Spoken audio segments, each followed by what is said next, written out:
Everyone has a bright light inside of them that deserves to be seen by the world. That's why it's time to shine the light on the extraordinary who are accomplishing phenomenal things. This is the Shine Out Loud Show with Lillian Ogbogoh. Good morning, good afternoon, good evening, wherever you are. This is normally the sign-on for one Lillian Ogbogoh and the Shine Out Loud Show, but today we're going to do something a little bit different.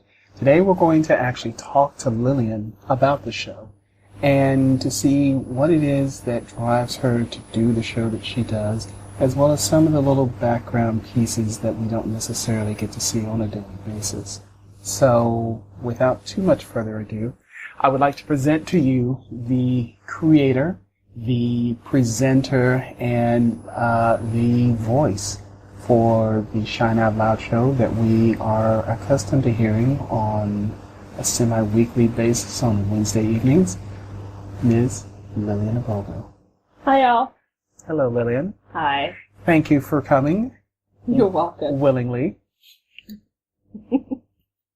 So, Lillian, the Shine Out Loud show is entering it is in the second season. Is that correct? Yes, it's 2 years old now. Okay. Prior to that, the show that you did that many people don't really know about is something called, I believe, Waking Passions. Yes, the Waking Passions was my first foray into podcasting. Okay. Tell us a little more about it. So I started Waking Passions, before Every Man, Dog, and Cat started the podcast. Early 2000s, and it was an accidental podcast, which I ran for 3.5 years. How is it accidental? I never intended for it to be a live podcast that people could hear. So when I started it, it was the point where I was going through NLP training, and I was doing a lot of different programs, such as Toastmasters, because I was actually very afraid of speaking in public. And I decided that the best way to get comfortable, because also I had a problem listening to my own voice. I thought that I sounded pretty much like a chipmunk on crack. Don't ask me. That's basically my opinion at the time. Chipmunk on crack. Nobody wants to hear that. So I said, okay, what I'll do is I'll start a little podcasting because I've heard about it, and I'll interview friends. And if I'm just talking to friends, I will get more comfortable doing it. And so I had the opportunity of interviewing two friends. One of them is Trina Roach. Mm-hmm. The other is Noreen Makasoe. Mm-hmm. And it was funny, when you don't know what you're doing, mm-hmm. you kind of screw up. So the screw up here was that I did not make those recordings private.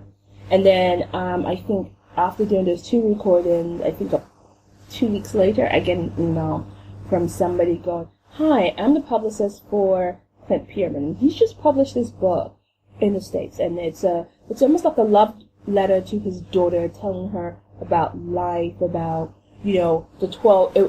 He called it the 12 steps, almost like a recovery program, mm-hmm. how to get on with your life, how to make things of your life, even if you've made mistakes." Mm-hmm.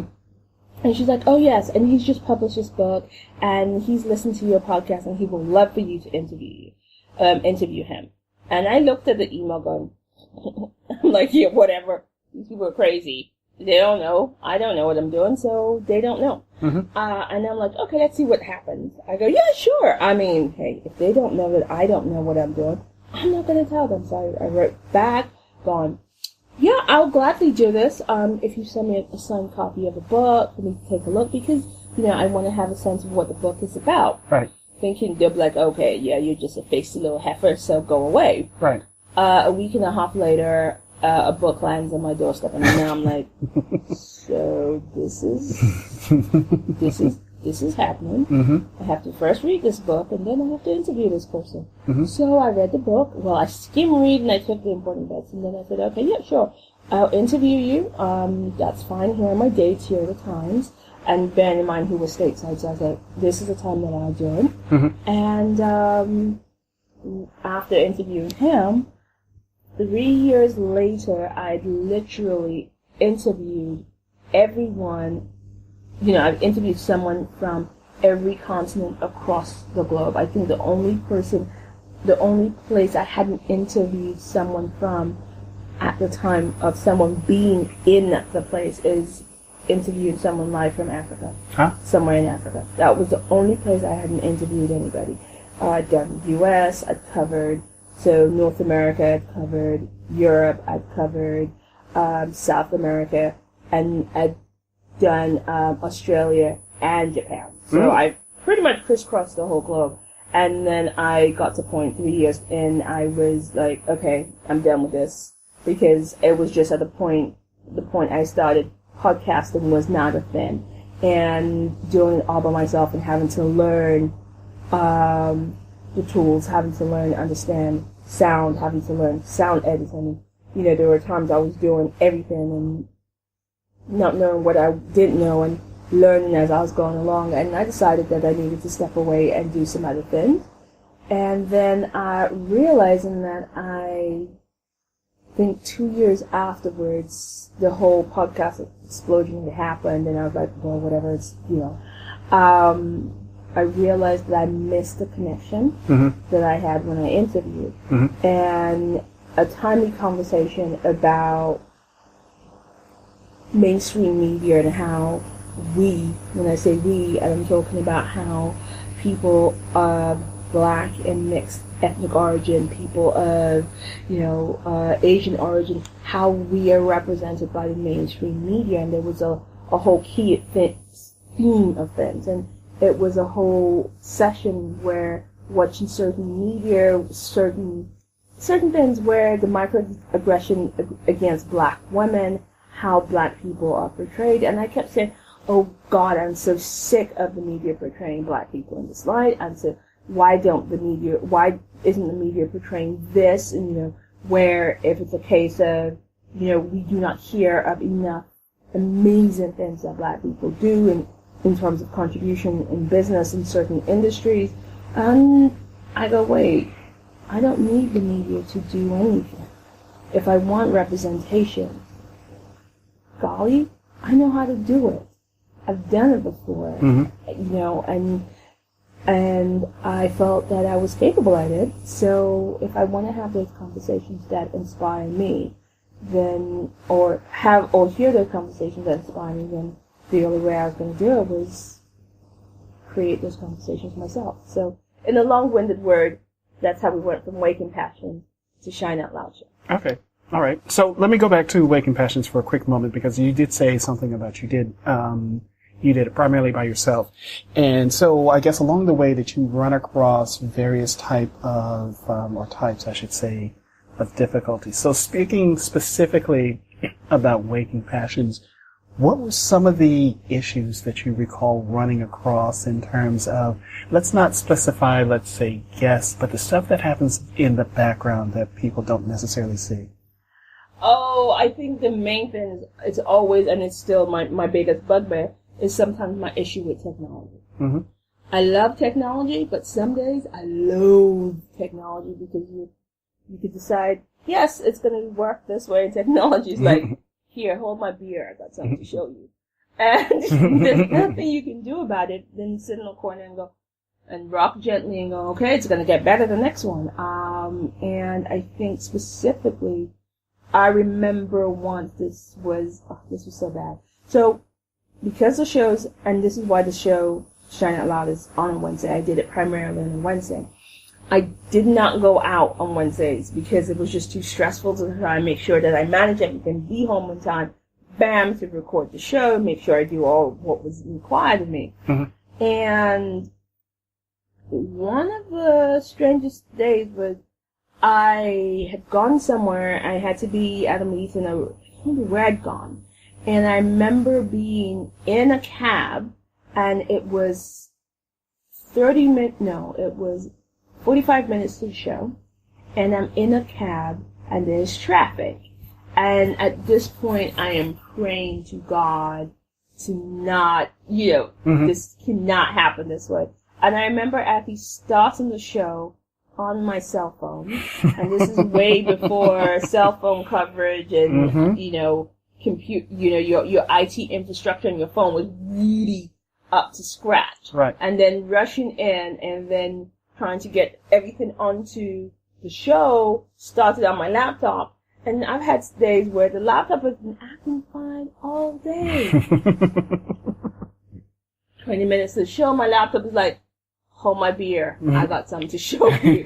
And you're like, why? So yeah, those have been my greatest challenges. And I think because when I started the show, I was on Blog Talk Radio. And I said how I described myself after Blog Talk decided to initialize its payment structure and change it. Because I became one of those people who were orphaned from Blog Talk. And went over into another platform called TalkShoe. And that had its own challenges. Really? And recently and this is again when you don't know what you don't know, I left all my old shows up on their server. Yeah, they had a glitch and a hitch, and they can't recover any of my audio. And I did save most of them onto my laptop. That was my biggest mistake. Oh, that's awful. Okay. So, back during the Waking Passions, how did you run across guests? How did you come up with guests for your show? Well, social media wasn't what it is now, but first and foremost, I would have to say this. I was quite lucky at the time. I was connected to a couple of really interesting people, and I was also in the coaching circle because at the time the show focused primarily on coaches, healers, trainers, people who were impacting the world in a positive way, and I was lucky enough to know some great coaches and interview a couple of them, and they said, hey, we know somebody that you will love to interview, and I'll network. I was networking quite a lot then, and I met quite a lot of people. One of the core things was, I think, for getting guests was I would just reach out if I felt you were interested enough and your story would be great to share, and especially if your story was having a greater impact on humanity and as we know it, I'll reach out and I'll go, hey, do you want to be on my show? And, I really got to know. Really? Yeah. You didn't get much resistance? No. I think at the time because it was new and people were always looking for a way to share their message. And and so, yes, I got a lot of people to say yes. That with some of them looking back and thinking, I don't know how I got you to say yes, but hey, I'm grateful. Skipping ahead to now, is it more of a challenge now to get people on the show, or is it still one of those you're able to reach out to who you're interested in, you're able to get them on the show? It varies. So first and foremost, I'm going to say this. My ability to get guests right now on my show has, it's a tale of two cities. So I'm still reaching out and connecting with people organically, social media, really working and trying to work that social media angle. But I have to say this, and this is something that I have to say. Oh, is this the puffy moment? This is the puffy moment. Oh, you gotta do the puffy moment. I'm Okay. going to do the puffy Here moment. we go. Go ahead. So I'm connected to an incredible woman who does PR in the UK, Arietta PR, Ronke Lawal. And, I have the distinct pleasure of calling her a friend, but also somebody I know in the professional circle as well. And her clients are varied and unique and just damn right awe-inspiring. And so she sends me requests saying, listen, I have this person in my book. Would you want to interview them? Half the time as soon as she said it, I'm like, yes, please. I just need to find dates for them. Yes, please. So, I think Ronke Lawal has kept my show going really seriously because she's, introduced me to some really amazing people. But then I've had other people in PR in the States who sent me some people as well. So I've been quite fortunate. Yeah. I found it interesting listening to, I've listened to most of them, but listening to parts of, I think it was season 1, where there are a couple of guests that shouted out Ronke, and I was like, who's this woman? Is she Puffy? Where you had Puffy dancing in your videos, and now it's people shouting out, Ronke! So. Listen, she may not have Puffy money right now, but she's bigger than Puffy. Forget Puffy.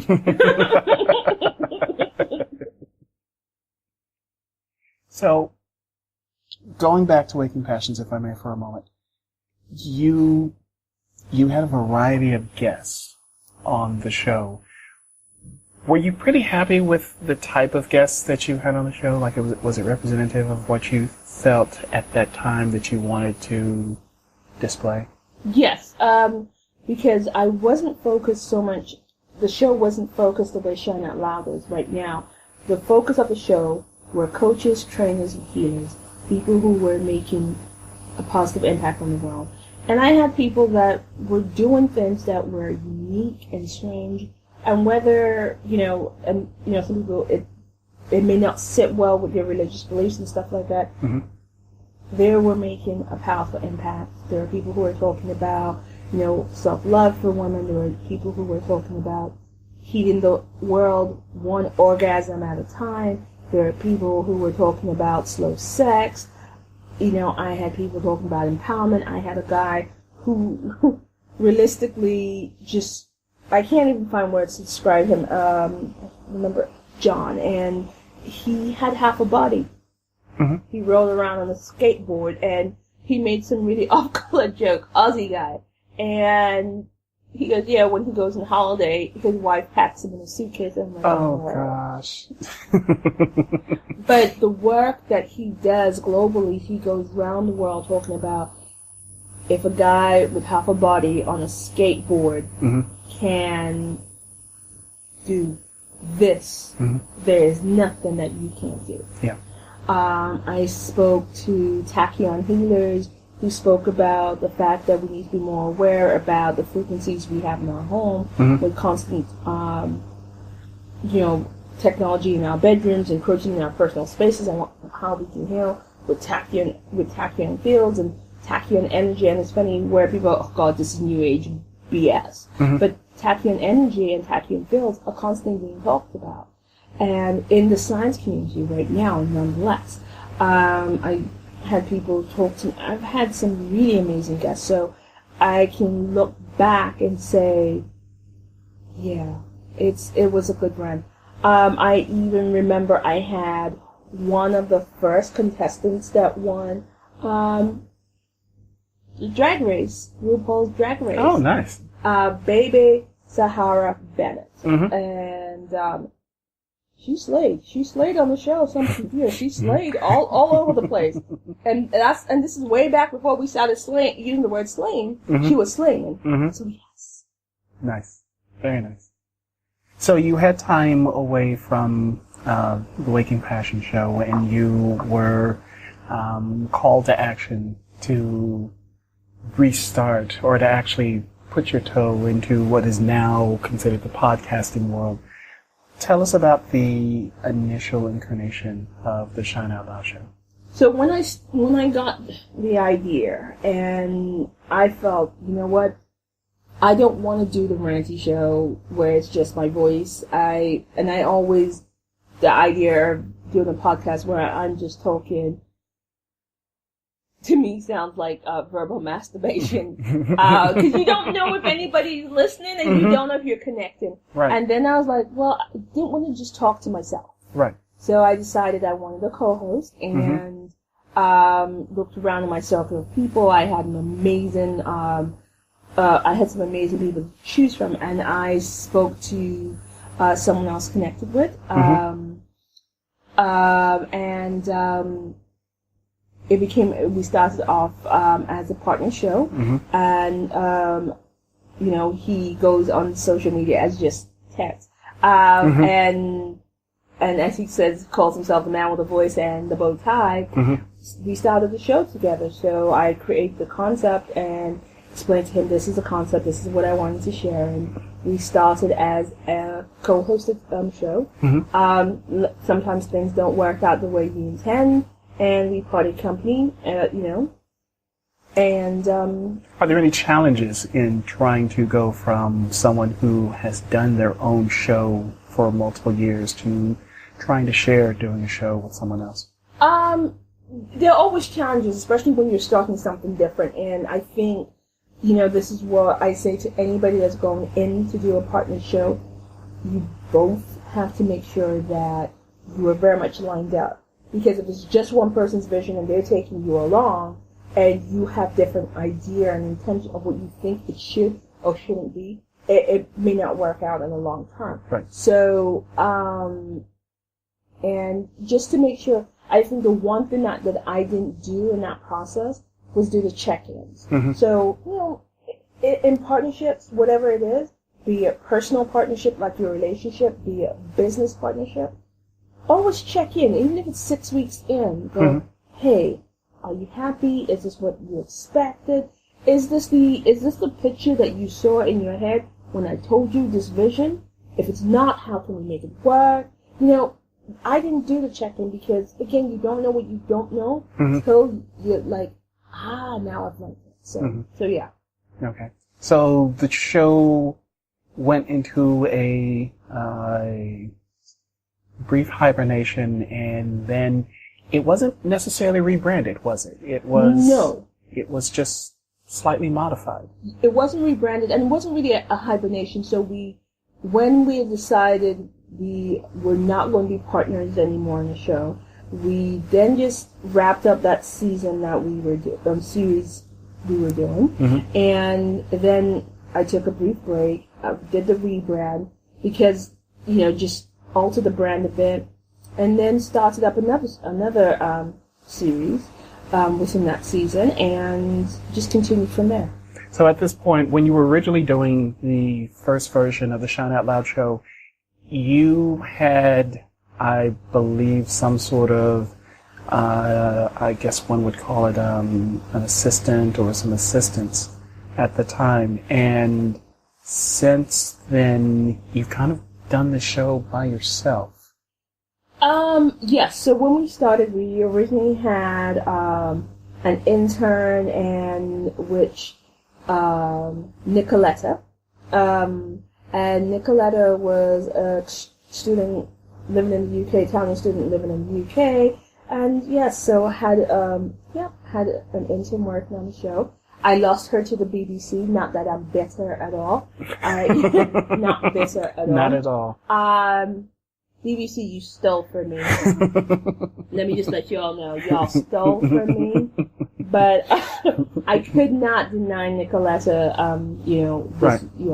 And she was an amazing young woman, and her support was invaluable to the show. But at the same time, I also had a young entrepreneur supporting the show as well, doing my social media and working with me. And he lived in Nigeria, and had my website designer lived in Nigeria.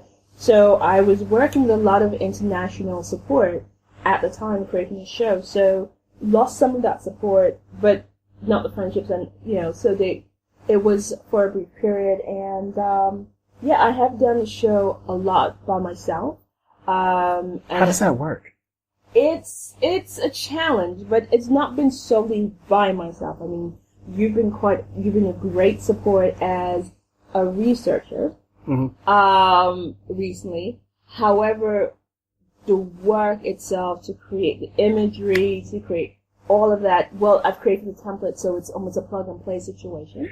So let me sorry, I don't mean to cut you off. So let's say that you have a guest. Let's say it's Friday. You have a guest on Wednesday. Walk us briefly through the process of what's involved in you putting together a show. Okay, so we're going to need to go back from that Friday. Okay. So, because by that Friday, if I have a guest on Wednesday, I should have already created their images for the show. What's that mean? So I create set of media images, so images for social media, for Facebook, for covering the major platforms, so Twitter, Facebook, Insta, create all the images, create the concept around the show in terms of what theme am I going for the show, created all of that, created the email. I have an email sequence from when I first connect with my guests, say, hi, I would love to interview you, or they connect with me, and however we connect, to say, okay, here are my dates, because I have a schedule of dates. Mm-hmm. Here are my dates. Mm-hmm. Pick one that is most convenient for you within the dates. They come back. I go, great, you picked this date. So, can I get a logo, 3 images, one should include your logo. Then I get them to sign a waiver because, GDPR is not something to trifle with. So Right. I want people to be fully compliant and just, for their safety, for their sanity and mine, saying, you're happy for me to share these images. I'm going to be using them this way. Once the show is created, this is what happened. Right. And then I send them, then I create the images, then I send it to them to say, hey, have a review, let me know if you're happy, if you want any edits, and then I send them, so the Monday before the show, so like you said, now we get to the Friday, at that point I'm plugging their images into social media, doing tweets and connecting and making sure I'm following them in all their social platforms, sending out tweets, hey, this person's coming, check us out, check out the link, do all of that. Right. And then what I'm then doing in the background is working on the research to get the questions prepared, because I actually do not personally believe that if someone is coming to my show, they need to come to me with a list of questions. That's just lazy. Why not? That's lazy. I'm sorry. First and foremost, they are your guests. It's like saying to somebody, oh, you're coming to my house for the evening, so why don't you bring food? That's the problem. No, that's just lazy. That's not hosting somebody. That's you kind of coasting by. And what that does, in my mind, aside from it feeling lazy and, first of all, just damn right rude. I'm just going to put that out there. To me, says you can't be bothered to find out enough about this person to ask them questions that they haven't thought of. And for me, it's, you are coming on my show because I'm curious about you. At that point, you are the most important person in the world to me. And I'm going to find out about what you're doing, why you're doing it, and sharing it to the world because that's what you're here for. And if I'm asking you questions that you've given me, you're going to give me a very confined answer. However, when I get guests on the show and I'm asking them a question from a place of interest and curiosity and desire to know, really genuine to know what you're doing, I get some really amazing, breathtaking answers on the show that I am, first of all, humbled and then honored that they share that story. I've had people share their reaction to hearing their husband had died while they'd gone out to play basketball. I've had the honor of having someone share on the show, what is the fact that even though they loved their child, they were depressed for a very long time. I've had people talk about their mental health illness. I've had people talk about just the pain they've gone through to get to where they are. And if I'm relying on you to give me a canned answer to a question you've written, I'm doing you a disservice and anybody else that's listening. Understood. What's involved with the way that you come up with your questions? Is it just a matter of you sit down and you look at the person and say, I want to know this about them, or is it just while you're researching that the questions come? It's a little bit of both, because I ask questions that I want to know. Deep down, I'm just nosy. I'm a nosy child. So I'm like, why do they do what they do? And or sometimes the case of, especially, really, incredible guests, is like, how do they get the balls to do what they do? And that's my first port of call, is like, oh my God, how and why and how do they even think to do this way? And then some of it is during the research process is like, okay, so they were on the show here and they spoke about this, but they gave an answer to this question. If you kind of take from what they said in that question to kind of create a whole different question along the lines of, okay, let's say a guest would have said, okay, so in creating my fashion line, I wanted to make sure that we were not creating a system of using our talent, but more of a partnership, not from a place of colonization of talent, but from a place of partnership. And then you start saying, okay, So when you start talking about colonization of talent, what exactly does that look like? What are you talking about? And, if we're talking about using talent in another country, how do you make sure that when you sell their item, that it's fair and reasonable? And so you ask the questions and kind of build questions on questions.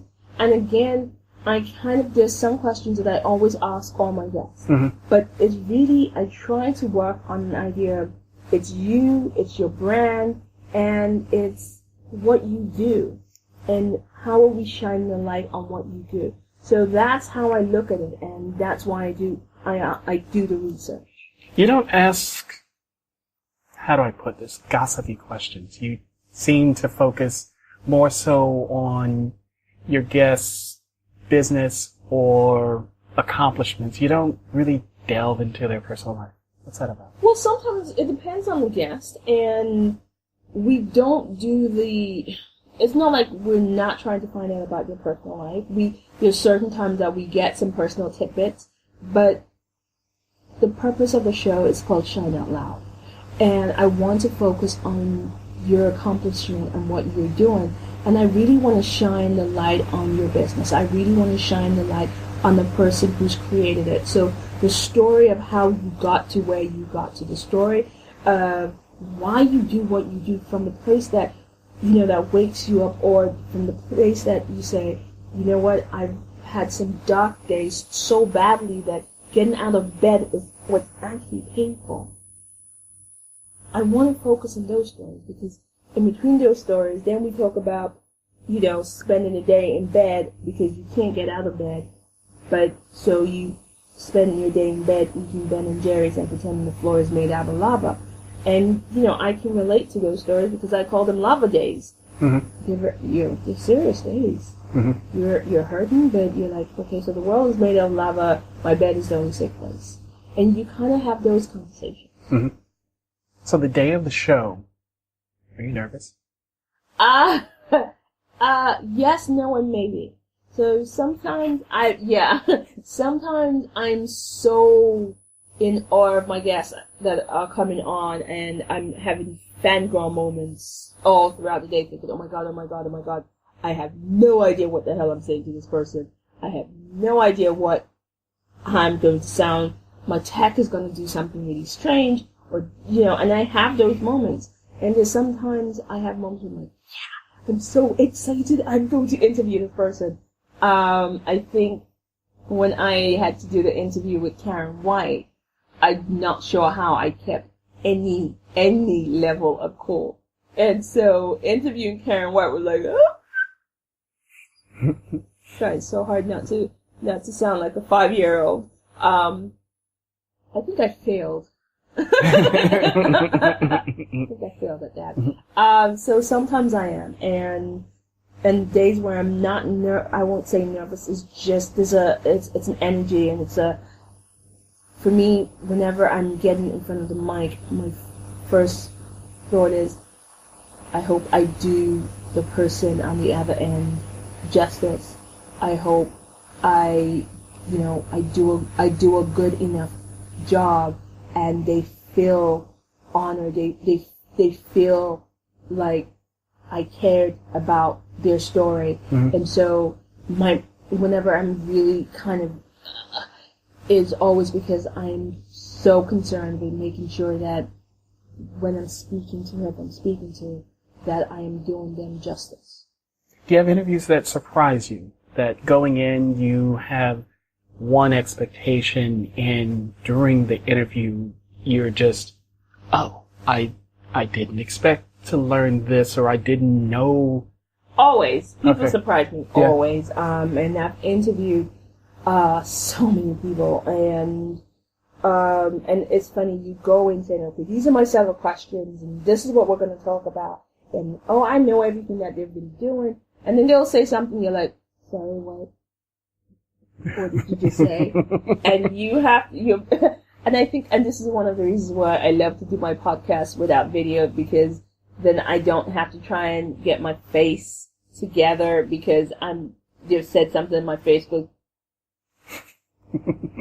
and I'm trying, and I have to quickly pivot and go, So, okay, you know that, and, carry on. And, yes, so people they do have the ability to survive. So we do look forward to seeing your podcast video going forward, right?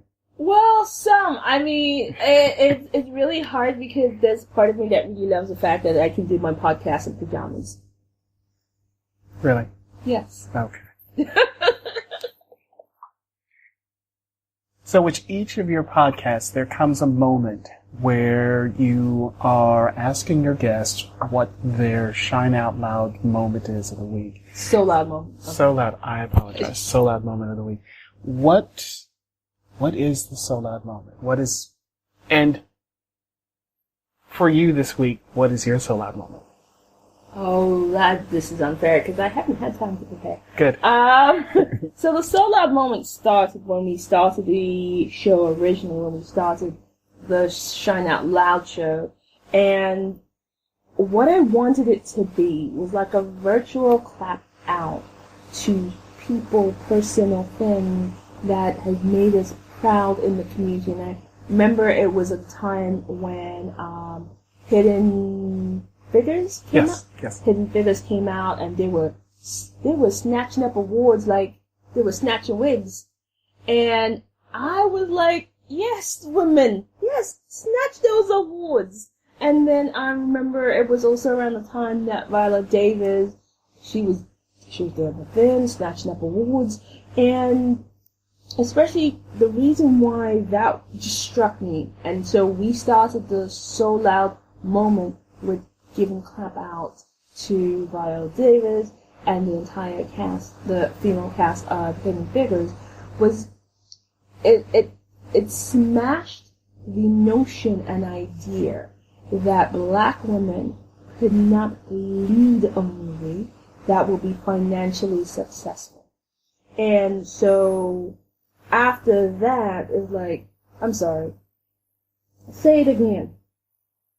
How much did this movie make? Okay. And black women can't do what? Okay.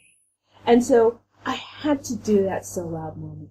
And so for me, the So Loud moment is that virtual, as a community, almost like and hence why I have cheering and clapping whenever we do a So Loud moment, because it's that let's whoop and holler it up for whatever moment it is.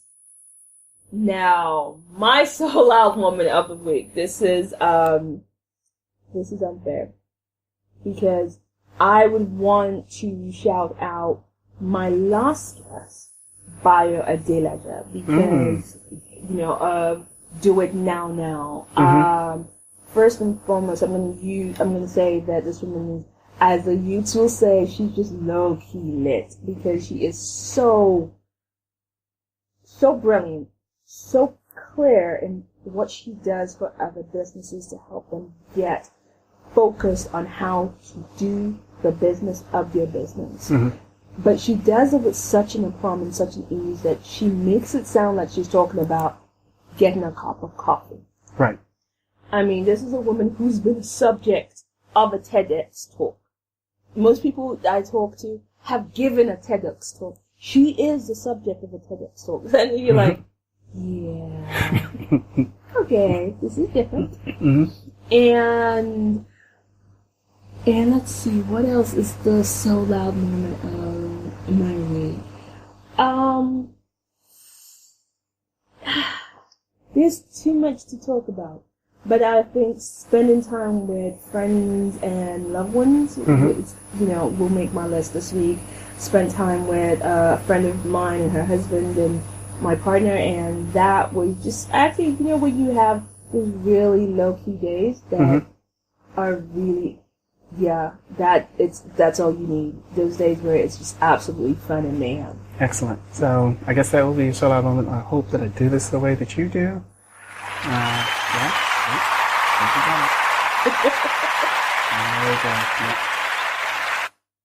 There we go. You gave me a little applause for you. Thank you.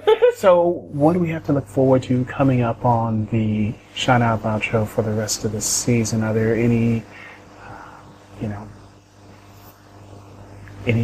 things that really stand out to you that you really like for people to know about in advance? I have some amazing guests coming up, and and people go, "You say amazing a lot." Unfortunately, I need to crack out a thesaurus to find out other words, but I call them amazing because they are a string of amazing people. I have this Wednesday. I have Mark Alonge, who opened up a business about diversity. His business is really about inclusion, diversity, making businesses understand it and be aware that diversity is not, and repeat it, and I'm going to say it again, not something to be taken lightly, not something to be done as a PR exercise, and it's not a fad. I have a young woman coming up called Erica Lang. She is a vet, as in a war veteran, and she is a war poet as well. And she reached out to me to be on the show. Nice. And I looked at her body of work and just like, wow. I have another woman, young woman I met at a networking event over here. Sorry, I have so many names and was not prepared. Sorry, I put you on the spot. Jessica, and what I love about her is the diversity of her businesses, not just one business. She has a bridal business, and then she has a cleaning business, and she does other things. Oh, nice. Then there is another woman that Keisha. Keisha makes her own makeup and has a makeup brand. And I actually have one of her lipsticks here in a shade of purple, which is absolutely divine. And if I can pull it out. As you pull it out. I think it's color blend. And the reason why this is actually important is not just about the makeup. It's about the reason, her why behind starting her makeup brand. Because she was started as a makeup artist and everything, and working corporate and working a few other jobs and becoming a mother, and then deciding, you know what, I cannot be away from my child. I cannot allow somebody else to raise my child. Her reason and why that color blend is the brand that it is today is because she wants to create space to raise her son in a whole different way. And you have to be proud of that. I'm having some guests return, and speaking of makeup artists, I have returnees coming to the show. Okay. And you remember her from Mo Minerals. And Mo Minerals is back because she has a food brand, and she has prepackaged the Nigerian staple puff puff. So for those of you that don't know what puff puff is, it's like a fried doughy ball of deliciousness. That's all I can tell you. And if you haven't tried it, then you haven't lived. I'm sorry. And no, they don't do great varieties. Stop it. Oh. It's not. It doesn't roll that way. Okay. And I have these people come on the show, and I have and more. So yes, I would say it's worth tuning in. How long does the season last? Sometimes I make it a short season, and sometimes I make it a long season. And this one starts in January, and it's rolling all the way to May. Oh, okay. Okay. Excellent. Excellent. Yeah. So, looking forward to the other shows that are coming up. And will there be a next series? Yes. Yes, there will. Okay. Excellent. Excellent. Okay. Well, that's all the questions that I had for you. Thank you very much for your time. And I hope that... I did have one last question for you. So, you are forced to go away someplace, and it is cold. Very, very cold. Are you one to venture out and to see what's taking place outside in terms of activities and so forth? Or are you the one who will be sitting by the fireplace and drinking cocoa the entire time until it's time to leave? I think when you go on these type of trips, it's always it's always good to have a designated person that stays behind, because people can get lost up the mountain. And so I volunteer myself as the designated person. I'm the Saint Bernard, except when you get lost, I'm not coming for you.